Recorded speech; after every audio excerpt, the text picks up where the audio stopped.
It's just to the point where what is he going to say? His actions have spoken much louder than any words he could have told us last night. He hasn't given any speeches. He's had plenty of time to go in front of microphones, to go and make the case for where he stands. And honestly, I think he's done that, and it's not in a good way.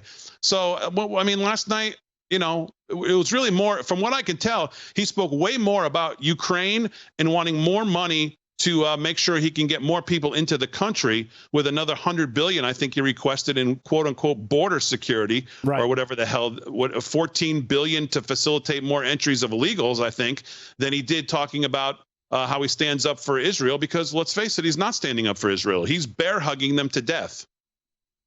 Yeah. And you know what, to be fair and to be honest, you didn't miss much, because he only spoke about Israel, and these guys will attest to it, for maybe 2.5, 3 minutes tops. Yep. The rest was about the Ukraine, and about how, we can't, forget about Ukraine. And then it became about, pitching for more money for Ukraine, which from some estimates, they're saying he wants another $60 to $80 billion to go to Ukraine. Ukraine had no place in that speech last night whatsoever. A message to the American people 2 weeks after we suffered the third largest terrorist attacks against U.S. civilians in our history, had nothing to do with Ukraine. And he only did it because he wanted to placate his pro-Hamas, pro-Palestinian base across America. And it's another ruse and another deception of the American people. But I'm not bitter. And when you look at what's going on, when I say he's had plenty of time, like David said, he's had plenty of time. Like, even what's going on, you look at the colleges and universities and some of these pro-Hamas groups, anti-Israel groups that have been on tape marching the hallways, even in high schools in San Francisco. I saw one. Biden hasn't talked about that. Biden hasn't talked about the $6 billion, freezing it again. Biden hasn't talked about, or he's barely even talked about Iran. He's barely talked about the fact that they're the ones who are really behind all of this. He hasn't talked about precluding them from exchanging and buying and selling missiles with the Iran deal. He hasn't talked about any of this stuff. So, what is he going to say last night that's going to make any of us think any differently about where he stands with Israel? We know where he stands. Yeah. And another thing he left out, which was glaring, was any mention of the hostages. Any mention of how we're going to get them back and what's going to be done. And I know you can't go into detail about what's going to be done. While he goes to the beach today, by the way. While he goes to the beach today. Of course he does. Because that's where he gets his thinking done. He adds more sand to the space between his ears, and he figures, okay, I'm filled up. I can go back and be president again. On a positive note, too. Yeah, on a positive note, though, 2 Americans held hostage by Hamas, this was reported earlier, have been released, and that was coming from Fox News. I don't know if you saw that story, and I know you said you were busy, but here's a quick little recap. Fox News independently confirmed that 2 American nationals held captive by Hamas have been released. Source with knowledge of the release confirmed to Fox News that the 2 American hostages, a mother and daughter, were released on humanitarian grounds following Qatari mediation efforts.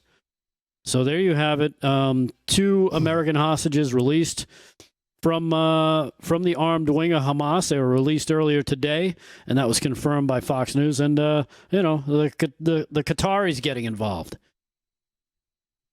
So I don't know if you saw that story. You have rockets being launched, by the way, now from Iraq.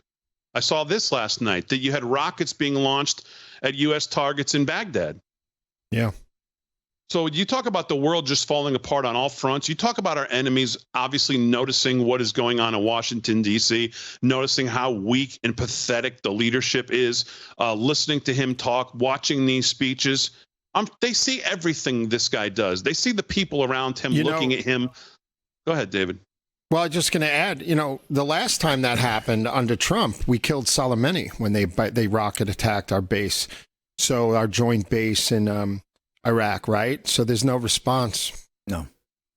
Yeah, and basically what it portrays, and you were saying it, that the world sees what Joe Biden is, and he's weak, and he's old, he's decrepit, he's nothing that they have to worry about, and they know it. Plus, they know he's been bought off.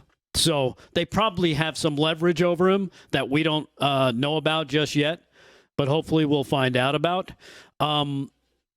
And Did he even mention the hostages last night? I'm No. just curious because No. again, I haven't watched it. So the standing rule seemingly at the White House is if you're taking hostage under this White House, not only will they not mention it in a primetime speech to the nation, but basically he'll advocate for funding your captors. Is that basically where we're at? Yeah, pretty much.